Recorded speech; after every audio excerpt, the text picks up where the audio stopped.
اعوذ باللہ من الشیطان الرجیم بسم اللہ الرحمن الرحیم۔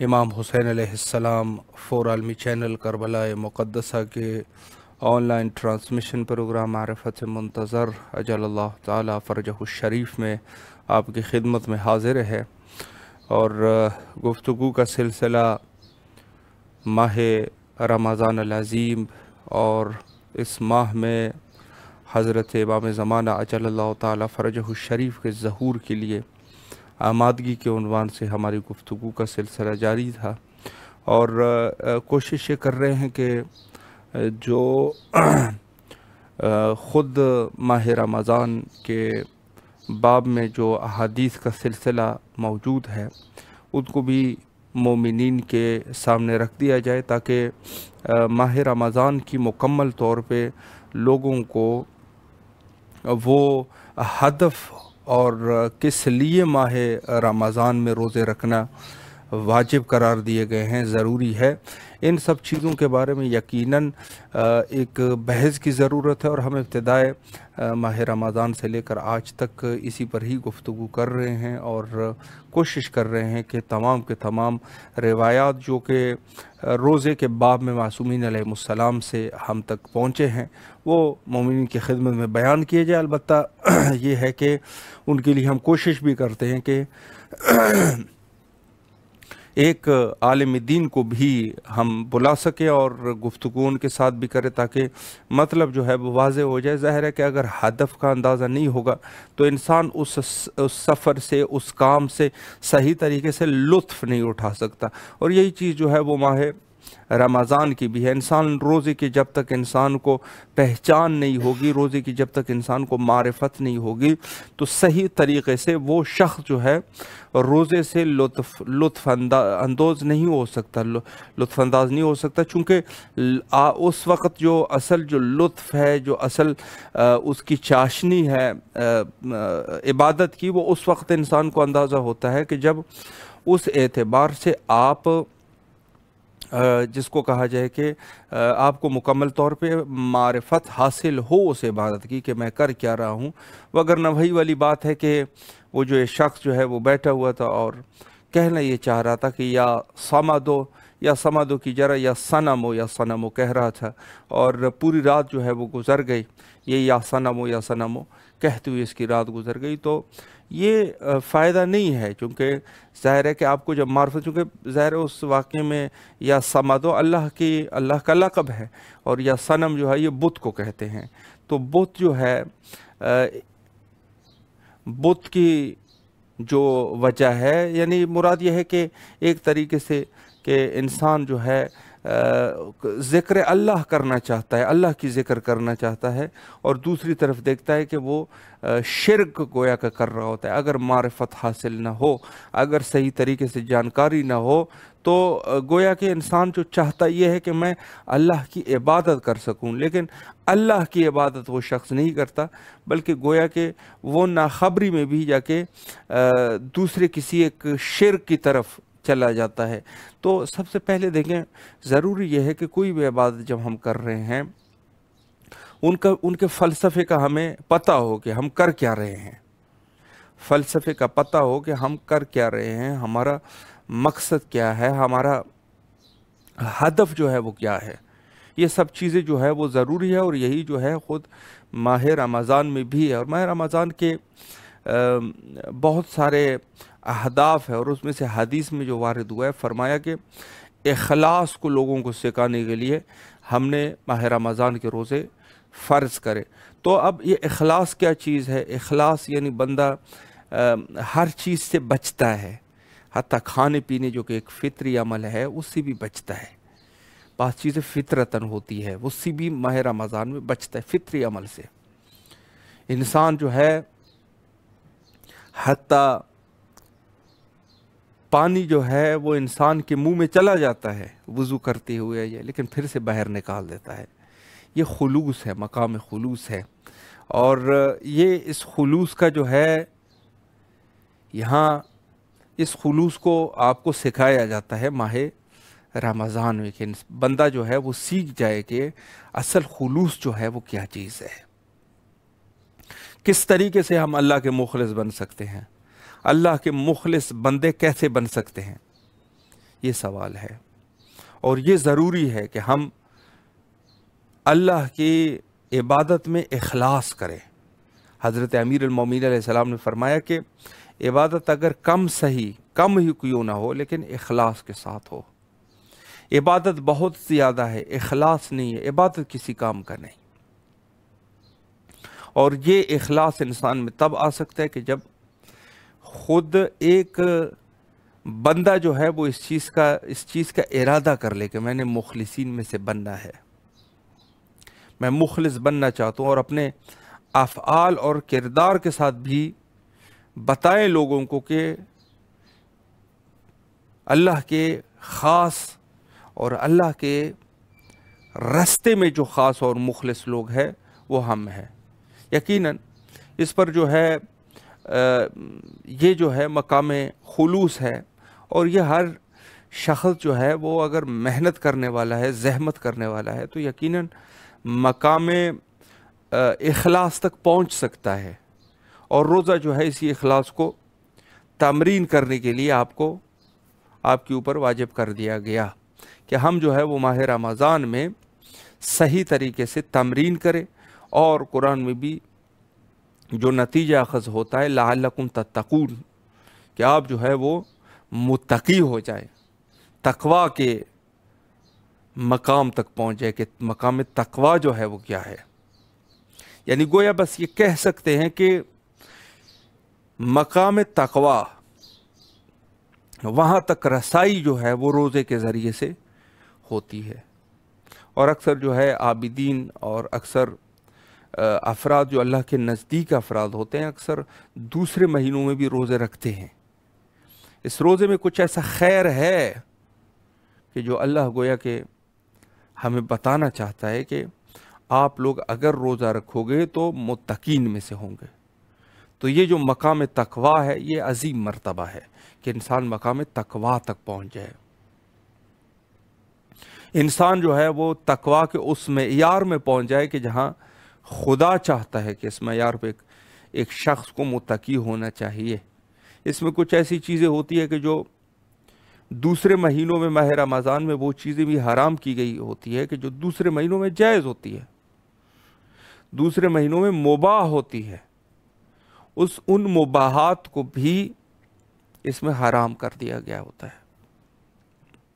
جیسے کھانا پینا مباح عمل ہے کہ اگر انسان جو ہے وہ کھانا کھائے تو نہ اس کا ثواب ملتا ہے نہ گناہ۔ البتہ وہ ایک اور چیز ہے کہ جب انسان کھانا یا پانی کر رہا ہے تو اس میں اللہ کی رضا کو شامل کر دے۔ مثلا وہ کہ میں کھانا کھا رہا ہوں تاکہ صحیح عبادت کر سکوں، میرے جسم میں توانائی ہو۔ اللہ کا رنگ اگر شامل حال ہو جائے تو وہی کھانا کھانا بھی عبادت ہے، اور پانی پینا بھی اسی طریقے سے۔ باقی آپ کی نیت کیسی ہونی چاہیے اسی اعتبار سے انسان کو ملتا ہے۔ لیکن عمومی طور پہ جو کھانا کھاتے ہیں، عمومی لوگ جو کھانا کھاتے ہیں بغیر کسی قصد، بغیر کسی ہدف کے، تو وہ مباح ہے، کھانا ہے یا پانی ہے۔ لیکن خود ماہ رمضان میں حتی وہ مباحات کو بھی حرام قرار دیا گیا ہے کہ مباح بھی اس ماہ میں حرام ہے۔ تو گویا ہم لوگوں کو جس مقام تک جا کے پہنچنا ہے اس مقام کو مقام تقوی کہتے ہیں، اور یہ تقوی کے حد تک پہنچنے کے لیے ظاہر راستہ جو ہے وہ ماہ رمضان کا مہینہ ہے کہ جس میں عبادت کر کے انسان عبادت اور زہد کر کے اور تمرین کر کے اور اپنے خود کی اصلاح کرتے ہوئے اس مقام تقوی تک پہنچ سکتا ہے۔ یہاں پر لیتے ہیں ایک چھوٹا سا بریک، انشاءاللہ العزیز پروگرام کے نیکسٹ سیگمنٹ میں حاضر خدمت رہیں گے۔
دوبارہ آپ کے حاضر خدمت ہے اور گفتگو کا سلسلہ ماہ رمضان کی عظمت اور ماہ رمضان کے اہداف کے عنوان سے چل رہا ہے۔ یقیناً اگر انسان کے لیے ہدف مشخص ہے، انسان کے لیے غرض مشخص ہے، انسان سمجھ جاتا ہے کہ اس کا کیا فلسفہ ہے، تو یقیناً بہتر طریقے سے اس عمل کو انجام دے گا۔ فائدے کا پتہ ہوگا تو دنیاوی اعتبار سے بھی ہے، انسان ایک کام کر رہا ہوتا ہے، اگر اس کا پتہ چل جائے کہ اس کا معاوضہ بھی زیادہ ہے تو انسان مزید شوق سے کام کرنا شروع کر دیتا ہے۔ یہ ایک فطرتی عمل ہے کہ اگر آپ جو ہے کسی سے مفت کام کرا رہے ہیں تو وہ یا تو صحیح طریقے سے نہیں کرے گا، یا اگر ایک دفعہ کر بھی لے لیکن بار بار جو ہے وہ کرنا نہیں چاہے گا۔ ظاہر ہے کہ آپ جب اس کو معاوضہ ہی نہیں دے رہے تو وہ کسی اعتبار سے بھی اس چیز پہ راضی نہیں ہے کہ اس کو جو ہے وہ دوام دے، اس کو کرتا رہے۔ مفت کے کام جو ہے وہ زیادہ دیر تک چلتے نہیں ہیں، جس کی یہ ہے۔ اور عرض کروں آپ کی خدمت میں کہ اگر انسان کوئی کام کر رہا ہے دنیا میں اور اس کو یہ اس چیز کا علم ہے کہ میں جو کام کر رہا ہوں اس کا معاوضہ بھی ملے گا، تو انسان جو ہے وہ اور مزید بہتر طریقے سے وہ کام کرے گا تاکہ اس میں تسلط حاصل کر سکے، اور اس کو لطف بھی آئے گا کام میں، کام کرتے ہوئے اس کو مزہ آئے گا۔ یہی جو ہے دنیاوی کاموں اور دنیاوی اعتبار سے اگر یہ حساب ہے تو دینی اعتبار سے بھی ہے۔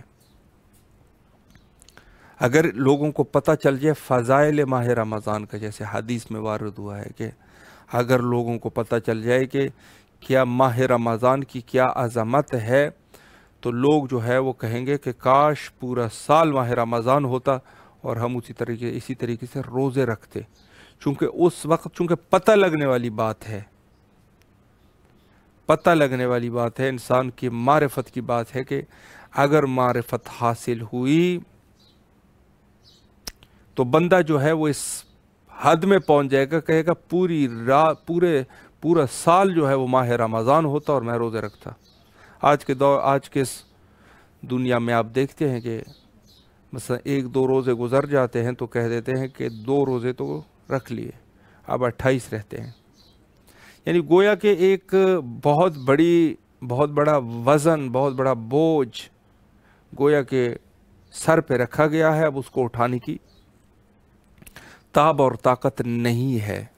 حالانکہ یہ نہیں ہے، یہ چیز کاملاً جو ہے وہ اشتباہ ہے، غلطی ہے کہ یہ شخص جو ہے وہ کہہ رہا ہے کہ مثلا میرے اوپر یہ بوجھ ہے، ہر شخص سمجھتا ہے، لیکن اگر اس کا یہ اندازہ انسان کو ہو جائے اور اس کو پتہ چل جائے کہ یہ جو کام ہے ماہ رمضان، اس کی آخرت میں مثلا یا اس دنیا میں کیا برکات ہے، تو یہ شخص جو ہے وہ اس کے اندر ذوق کام جو ہے وہ بڑھ جائے گا۔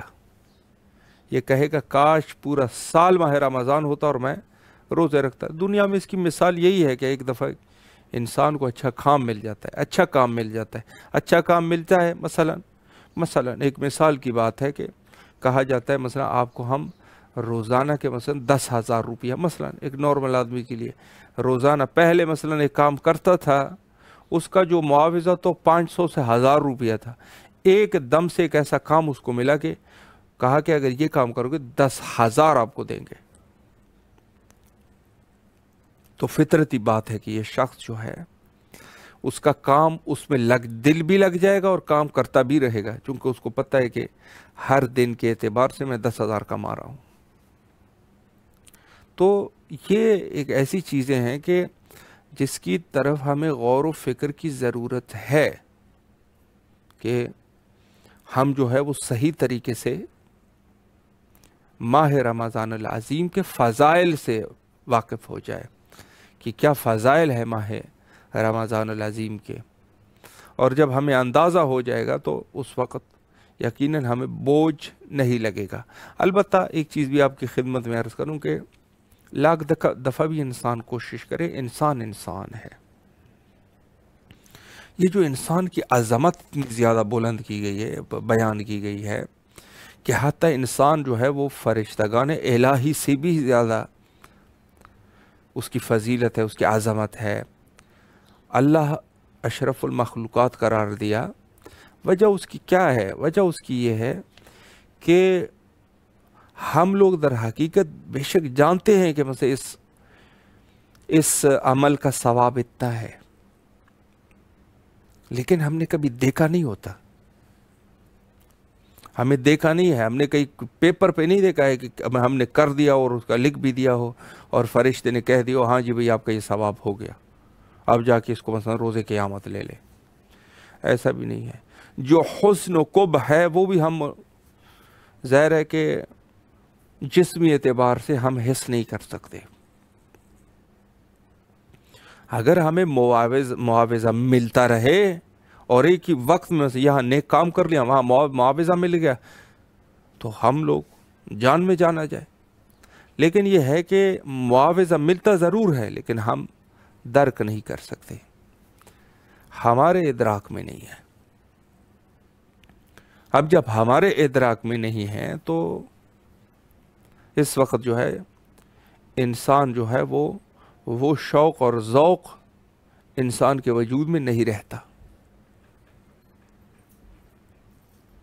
جو شوق اور ذوق اس کو رکھنا چاہیے کیونکہ نہیں رکھتا۔ ظاہر ہے کہ وہ حس نہیں کر رہا تو وہ چیز جو اس میں آنی چاہیے وہ نہیں ہے۔ یہی وجوہات ہے کہ انسان جو ہے وہ تمام خلائق سے افضل ہے، انسان کا مرتبہ جو ہے وہ بلند مرتبہ ہے۔ اس کی وجہ یہ ہے کہ دوسرے مخلوقات حسن و قبح کو ملاحظہ کر سکتے ہیں، درک کر سکتے ہیں، لیکن انسان کے اندر یہ قوت نہیں ہے کہ وہ ان چیزوں کو درک کر سکے۔ تو خود ماہ رمضان العظیم میں معصومین کے صادقین کے اقوال موجود ہے کہ اس میں کوئی شک نہیں کہ اس ماہ کی عظمت بہت زیادہ ہے، فضیلت بہت زیادہ ہے، ایک عمل 70 گنا زیادہ اس کا ثواب ملتا ہے۔ لیکن یہ ہے کہ چونکہ درک ہمیں نہیں ہے تو 2 دن جو ہے ہمارا شوق رہتا ہے، تیسرے دن شوق نہیں رہتا۔ اس کی وجہ کیا ہے؟ وجہ یہ ہے کہ مشکل ہے، انسان جو ہے وہ اسے مشکل سے تحمل کرتا ہے، اس کو مشکلات کا احساس ہوتا ہے۔ تو عرض یہ ہے کہ ہم لوگوں کی جو ایک انسان کی عظمت ہے کہ ایک چیز کے، اور اس کا فلسفہ بھی یہی ہو سکتا ہے کہ خود اگر ہم اپنے مزد کو اگر جانتے ہوتے تو یقیناً وہ چیز جو ہے وہ ہمیں نہ آتی۔ آج کے ہمارے معزز مہمان حجت الاسلام والمسلمین عالی جناب مولانا سید مولانا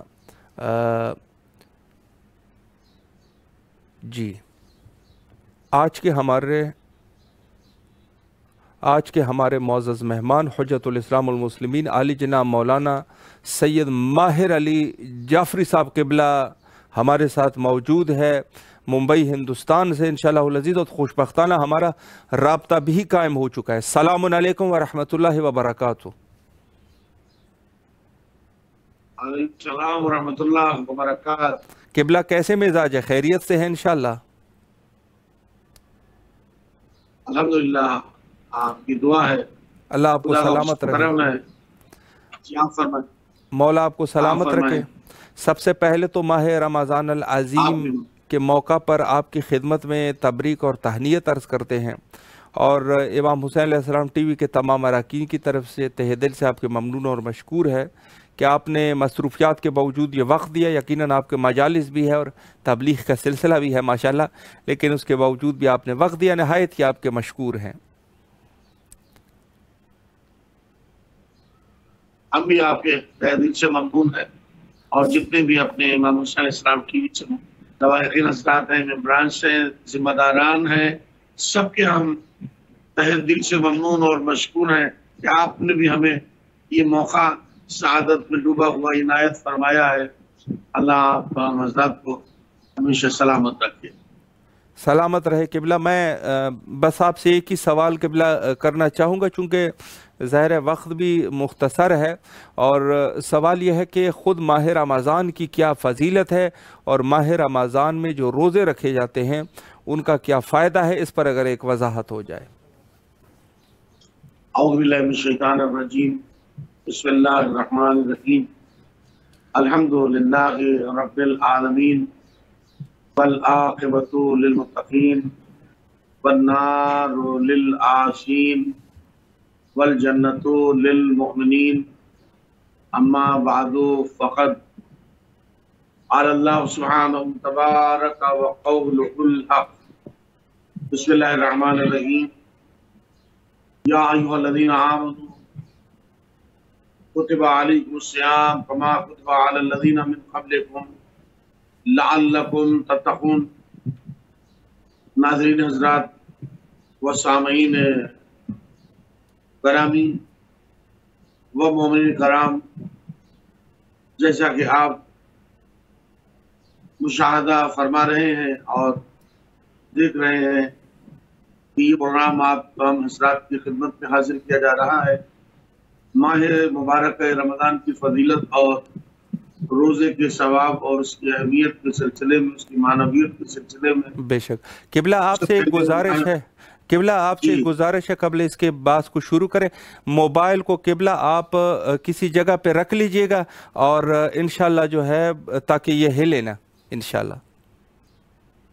اچھا ایسے ہلنا ہے کیا؟ جی ابھی صحیح ہے. بسم اللہ کیجئے. اب صحیح ہے نا؟ جی چلیے انشاءاللہ. جی ماہ مبارک رمضان کی فضیلت اور روزے کی ثواب اور اس کی اہمیت کے سلسلے میں حاضر ہوئے ہیں. سب سے پہلے کائنات عالم کا پروردگار اپنی طیب و طاہر اور محکم و مطہر و مقدس مجنبہ کتاب قرآن مجید ارشاد فرما رہا ہے کہ اے ایمان لانے والوں، اے صاحبان ایمان، یاد رکھو کہ جو روزہ آپ کے اوپر، تمہارے اوپر فرض کیا گیا ہے، یہ نیا نویلا اکلوتا یا منفرد روزہ ایسا نہیں ہے تمہارے اوپر ہی فرض کیا، بلکہ کتب علیکم الصیام، تم سے پہلے والوں کے اوپر بھی روزے فرض کیے گئے تھے، لکھے گئے تھے، روزے رکھتے تھے. تو روزے کو سننے کے بعد، ماہ رمضان کو سننے کے بعد، بعض حضرات ایسے بھی فرش زمین ہیں جو سوچتے ہیں کہ کبھی رمضان آئے ہی نہیں، ہمیشہ کھاتے پیتے ہی رہے، کبھی رمضان آئے ہی نہیں. ایسے بھی بعض حضرات ہیں. کیوں؟ اس کے کہ ان کو روزے اور ماہ رمضان کی فضیلت کا احساس نہیں ہے، ان کو معلومات نہیں ہے کہ رمضان کی فضیلت کیا ہے، روزے رکھنے کی اہمیت کیا ہے. اور اس زمین پہ کچھ ایسے بھی حضرات ہیں کہ جن کو اہمیت کا احساس ہے، وہ 6 مہینے پہلے سے ہی ماہ رمضان المبارک کا انتظار کرتے رہے. جیسا کہ حدیث میں آپ نے بھی سنا ہوگا، معصوم کا فرمان ہے کہ جس کو ماہ رمضان کے روزوں کا احساس ہو جائے، معرفت ہو جائے، تو پھر وہ یہ دعا کرے اللہ سے کہ اے اللہ، یہ سال میں 1 مہینہ ہی رمضان کا کیوں رکھا گیا ہے؟ اگر 11 مہینے وہ بھی رمضان ہی کی شکل میں، صورت میں ڈھال دیے جائیں تو کتنا بہتر ہو جائے. کیوں؟ اس لیے کہ 1 مہینے رمضان میں ہم غیبتوں سے بچتے ہیں، برائیوں سے بچتے ہیں، ہم دنیاوی نشیب و فراز سے بچتے ہیں. کہیں تلاوت کر رہے ہیں، تو کہیں عبادت کر رہے ہیں، تو کہیں نیکی کر رہے ہیں، تو کہیں خیر و خیرات و صدقات و حسنات کر رہے ہیں. اتنا قدرتی طور پر اتنا انسان پابند شریعت ہو جاتا ہے کہ پھر اس کے ذہن میں تصور گناہ تک باقی نہیں رہتا. یہ ماہ مبارک رمضان کی برکت اور اس کی اہمیت ہے. اہمیت ماہ مبارک رمضان اور اہمیت مختصر آپ کی خدمت میں گزارش کر دوں کہ یہ تمام، جیسے کہ آپ نے دیکھا ہوگا کہ تمام مہینوں میں سب سے اہم مہینہ ماہ رمضان، تمام دنوں میں سب سے اہم دن یوم الجمعہ. اسی طریقے سے حدیث میں یہاں تک کہ ملتا ہے کہ جیسے ماہ مبارک رمضان کے جمعوں میں جی آپ سمجھ رہے ہیں جی جی اور جمعوں میں ہر جمعہ ایک سرداریت کے اعتبار سے سب سے اہم ہوتا ہے. تمام جمعوں میں جو جمعہ رمضان کا ہوتا ہے اس کو ایک حیثیت حاصل ہے, ایک فضیلت حاصل ہے, ایک برتری حاصل ہے, اور ایسی برتری حاصل ہے کہ جیسی تمام انبیاء میں رسول اللہ کو برتری حاصل ہے. اللہ اکبر اللہ اکبر. بے شک جی کہہ رہے تمام جمعوں میں جو جمعات ہیں ماہ رمضان کے ان جمعات کو وہی فضیلت حاصل ہے تمام دیگر جمعوں پر, یا مثلا عام دنوں پر ایسی فضیلت جیسی پیغمبر اکرم کو 1,23,999 انبیاء پر برتری اور فضیلت حاصل ہے. سبحان اللہ. معصوم فرماتے ہیں اس ماہ مبارک رمضان میں ایک آیت کا صحیح سے تلاوت کرنا, ایک آیت کی تلاوت کرنا ایسا ہے کہ جیسے پورے قرآن کی تلاوت کی. اللہ اکبر اللہ اکبر. معنی اور مفاہیم اور مطالب کے ساتھ اور سچے ذہن کے ساتھ, اچھی فکر کے ساتھ, اور ایسی وہ فکر کہ جس میں ولایت علی کا بھی احساس ہو, سبحان اللہ, سنت پیغمبر اسلام کا بھی احساس ہو. تو ایک آیت بھی بندہ مومن نمازی روزہ دار تلاوت کرے گا ایک آیت کی, تو اس کی اتنی اہمیت ہے اس ماہ رمضان میں جیسے پورے قرآن عام دنوں میں ختم کرنے کا ثواب اسے ملتا ہے. سبحان اللہ سبحان اللہ. اور رمضان المبارک میں صرف ایک آیت کا ثواب, بعض لوگ کہتے نہیں ہے اگر قرآن شروع کر دیا تو پھر پورا پڑھنا پڑے گا. نہیں, یہ سب دقیانوسی خیالات شریعت میں نہیں ہے. آپ کو اختیار ہے, وقت کے اعتبار سے آپ کو اختیار ہے, آپ ایک آیت پڑھیں, ایک سورہ پڑھیں, آپ 5 آیتیں پڑھیں, 5 سورے پڑھیں, 10 پارے پڑھیں, 15 پارے پڑھیں, آپ کو اختیار ہے. لیکن ہاں معصوم فرما رہے ہیں کہ جتنا آپ قرآن کی تلاوت کرتے رہیں گے اتنا آپ کو قرآن کے ختم کرنے کا ثواب آپ کو ملتا رہے گا. ایک آیت پڑھیں گے تو آپ کو ایک ختم قرآن کا ثواب ملے گا, 5 آیتیں پڑھیں گے 5 کا ثواب ملے گا. سورہ رحمان 75 آیات کا ہے, تو آپ سورہ رحمان پڑھیں گے تو 75 آیتوں کے یعنی 75 قرآن کے ختم کرنے کا ثواب ملے. اسی طریقے سے آخری ہی ثواب بڑھتا چلا جائے گا جیسے جیسے آپ کے تلاوت کی کیپیسٹی, طاقت, قوت, حوصلہ بڑھتا جائے گا, ویسے ہی قدرت کی طرف سے, اللہ کی طرف سے آپ کا ثواب بڑھتا جائے گا. یہ ماہ مبارک رمضان کی فضیلت ہے اور اس کا مقام ہے. آپ دیکھیے 11 مہینے جو انسان 11 مہینے جو چیز نہیں کھا پاتا اور وہ انسان 1 مہینے میں وہ چیزیں کھا لیتا ہے. حدیثوں میں ہے باقاعدہ. آپ سمجھ رہے ہیں, یہ اس طرح سے مہربانی ہے, یہ اس کا کرم ہے.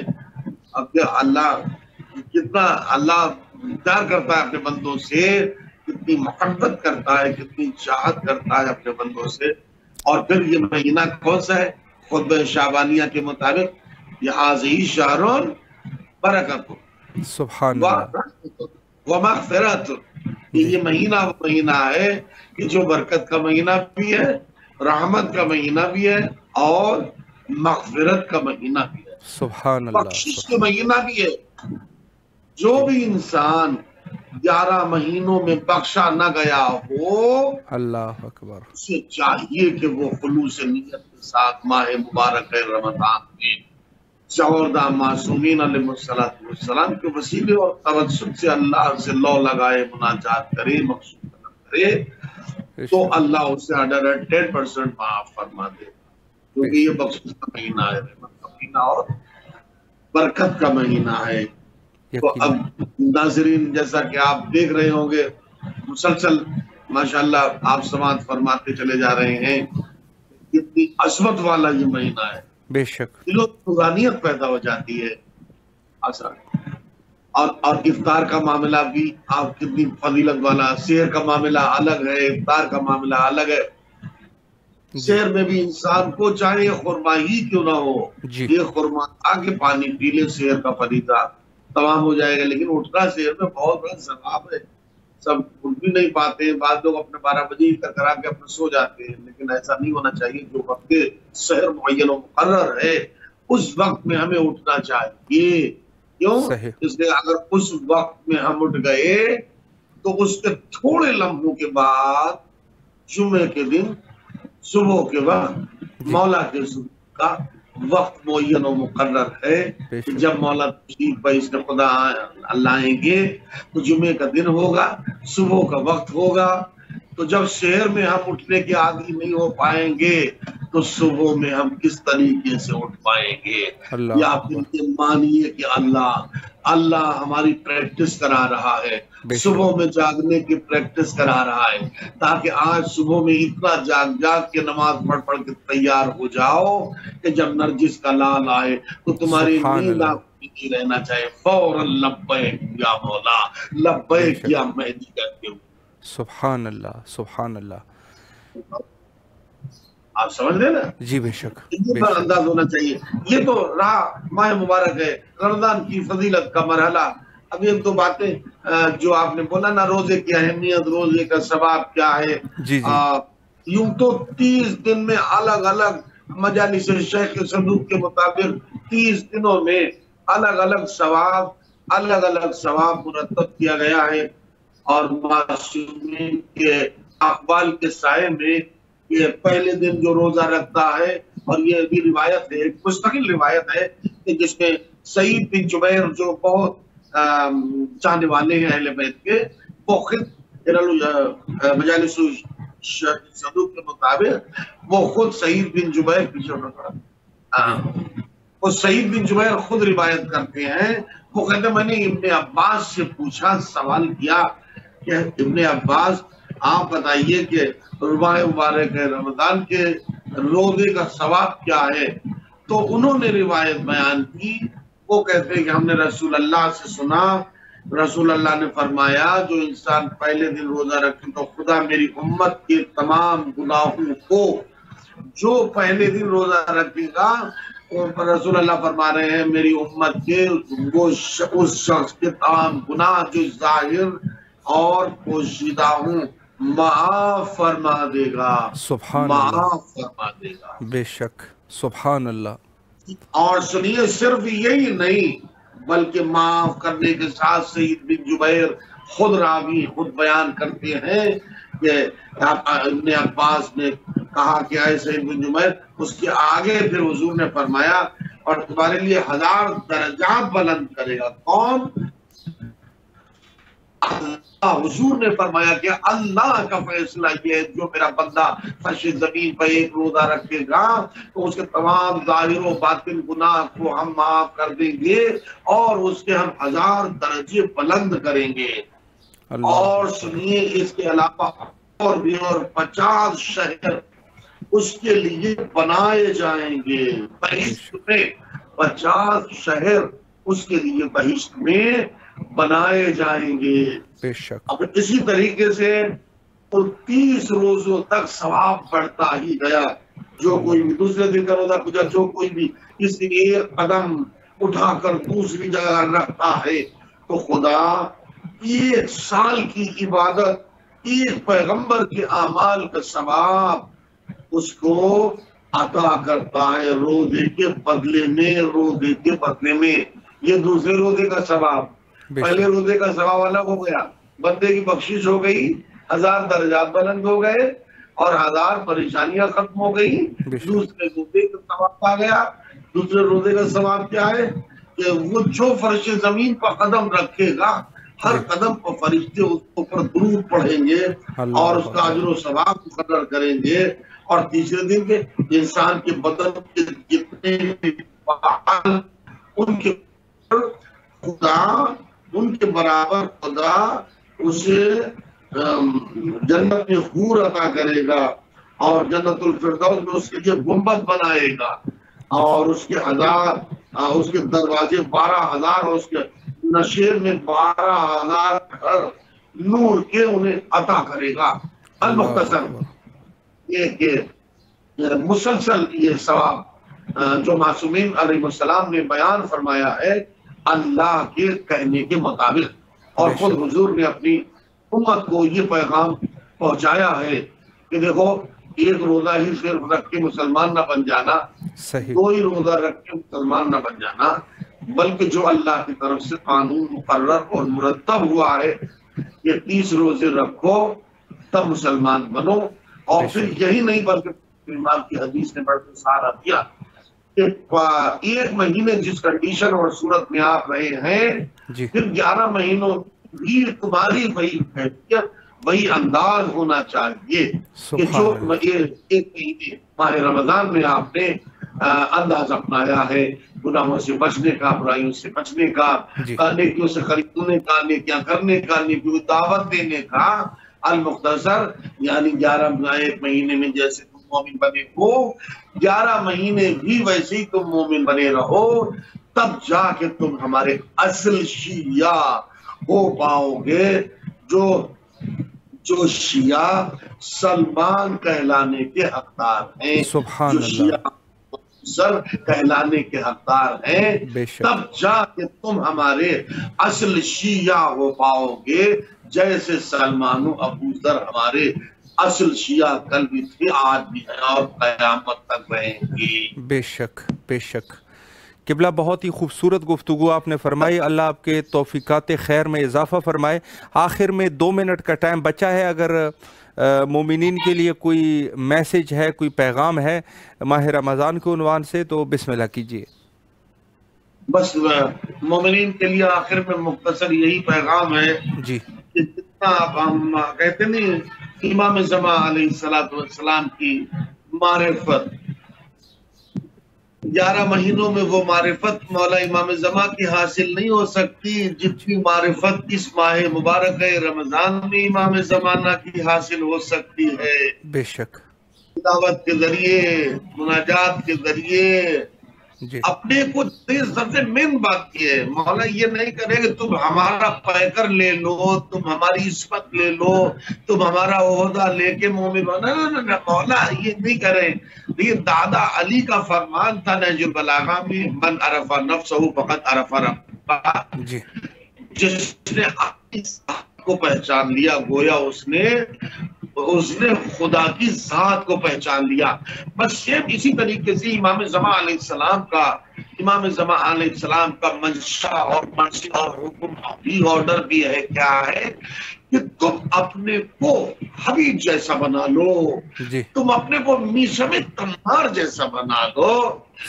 یہی میرا انتظار ہے، یہی میری محبت ہے، یہی میری چاہت ہے۔ اور نہیں کہتے کہ تمہیں اتنے قربانیاں دینے پڑیں گی، سر کٹانا پڑے گا، خون نہ کچھ بھی کرنے کی ضرورت نہیں ہے، صرف یہ تم اپنی خواہش کو پامال کرو اور عقل کا پرچم بلند کرو۔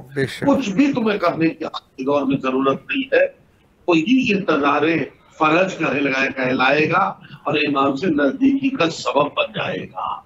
اس ماہ مبارک رمضان میں جتنا امام سے ہم قریب ہو سکتے ہیں، ان مناجاتوں اور تلاوتوں، خیر و خیرات، صدقات و حسنات اور افطار کے ذریعے سے ہم اپنے زمانے کے امام سے قریب ہو سکتے ہیں۔ جب 1 مہینہ قریب ہو گئے تو 11 مہینے کی قربت کا اللہ خود بخود شرف عنایت فرما دے گا۔ وآخر دعوانا ان الحمدللہ رب العالمین۔ قبلہ اللہ آپ کی توفیقات خیر میں اضافہ فرمائے۔ ایک دفعہ پھر بھی امام حسین علیہ السلام ٹی وی کے تمام حراکین کی طرف سے نہایت ہی آپ کے ممنون اور مشکور ہے کہ آپ تشریف لائے اور نہایت ہی مہم نکات پہ آپ نے اشارہ فرمایا۔ کربلا مقدسہ میں آپ کی طرف سے نائب وزیارہ اور دعا گو ہے، اور امام حسین علیہ السلام ٹیم کے لیے آپ سے التماس سے دعا کرتے ہیں۔ ممنون کرم ہے سرکار، سلامت رہے قبلہ، نہ فراموش کیجیے۔ شکریہ، خدا حافظ، فی امان اللہ، فی امان اللہ، خدا حافظ، خدا حافظ۔ جی یہ تھے ہمارے ساتھ حجت الاسلام المسلمین علی جناب مولانا سید ماہر علی جعفری صاحب قبلہ ممبئی ہندوستان سے۔ بہت ہی خوبصورت جملے انہوں نے فرمائے کہ یقیناً ہم اس پوزیشن میں اس روزی کی برکت سے اس حد میں پہنچ جائے کہ کم از کم اپنی امام کی جو ہمارے وقت کے امام ہے ان کے ظہور کے لیے آمادہ رہے، اور صحیح معنوں میں اس سے ہم مقام یعنی اس ہدف تک پہنچ جائے جیسے ایک ہدف ایک منتظر کے ایک ہدف ہونے چاہیے۔ تو بہت سارے برکات ہے خود ماہ رمضان کے، اور ماہ رمضان کے یقیناً برکات میں سے یہ چیز ہے کہ انسان خود امام زمانہ علیہ السلام کے ظہور کے لیے آمادگی، اور ظہور امام کے علاوہ انسان جو ہے وہ انتظار، جو صحیح معنوں میں انتظار ہونا چاہیے، اس حد تک انسان پہنچ جاتا ہے۔ تو بہت سارے برکات، اور دنیا میں بھی اس کے برکات ہے، یعنی دنیا میں یہ برکات ہے کہ خود انسان کے رزق میں اضافہ ہوتا ہے، اور بالخصوص انہوں کے اہداف میں سے جو ایک بہت اچھی بات ہے وہ یہ ہے کہ روزہ اس وجہ سے فرض کیا گیا کہ لوگ جو ہے، جو امیر لوگ ہیں، ان کو اپنی بھوک کا احساس ہو جائے اور غریبوں کے اوپر مہربان ہو جائے۔ اللہ نے پتہ نہیں کیا رکھا ہے اس میں کہ اللہ کو غریب بہت پسند ہے، اور جو امیر ہے ان کو حکم دیتے ہیں کہ ان کی مدد کریں۔ اور یقیناً امیر کے لیے بھی امتحان کا مقام ہے، چونکہ پیسہ خرچ کرنا یہ کوئی آسان کام نہیں ہوتا۔ تو یہ اللہ جو ہے ان غریبوں کے ذریعے، یتیموں کے ذریعے، مسکینوں کے ذریعے انسان کو آزماتا ہے، اور یہ چیزیں جو ہے ماہ رمضان میں، یعنی بالخصوص روزے کی حالت میں ان چیزوں کا احساس ہوتا ہے کہ انسان جو ہے جیسے خود وہ آیت ہے کہ ایک دفعہ حضرت سید سلام اللہ علیہ نے روزہ رکھا تھا، اور پھر ایک دفعہ جو ہے یتیم آتے ہیں، پھر اسیر آتے ہیں، پھر مسکین آتے ہیں۔ تو بی بی سیدہ جو ہے، جو روزے کی جو افطاری ہوتی تھی، جو بنایا ہوتا تھا وہ طعام، وہ جا کے ان کی خدمت میں دے دیتے تھے، یعنی ان فقراء، مساکین اور اسیر کو۔